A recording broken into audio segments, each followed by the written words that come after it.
Bait and Scape. So, under duress and repeated exterior and interior mental attacks of auditory, I was also subjected to entities identifying themselves as the savior, or good guys. So the good guys were gentle and supportive in telling me it was time to express much of the issues that had surrounded and taken over a great deal of my personal time and attention. One of these episodes included a massive explosion, nuclear, that would destroy me and everyone else I lived with. There was also episodes where I departed from the planet in an attempt to protect the living human race. Regardless, it comes down to the nature of explosives and the knowledge of imminent explosives. This knowledge and any warnings or ill-begotten feelings could be seen as an act of terrorism. This is where, and when I imagine, the most damage to national defense and intelligence would have occurred, but not by extension of my warning.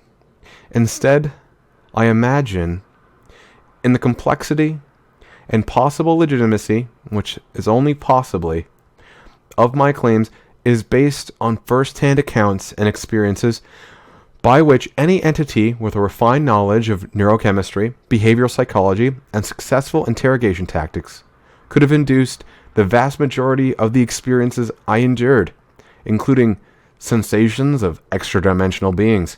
All this to say that these beings, or representatives, that contacted me after the barrage of attacks and alliance-building demolishing encouraged me to invite anti-terrorist procedure and legislation into the affair of my mental health.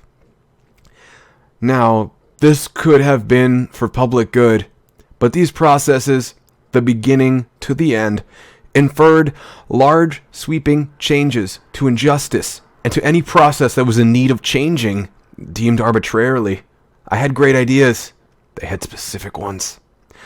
And ultimately, create a trap by which they had the means, knowledge, of intercepting and pinpointing exact locations of surveillance and conference about the situation.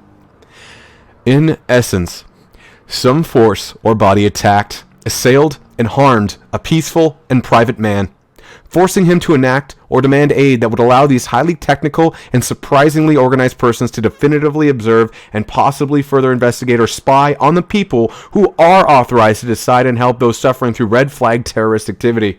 I have no allegiance to any organization, society, or private or public militia. I am a Canadian citizen with intents to act in the best intentions for public safety, good, and goodwill on earth. Sorry. Again, eh?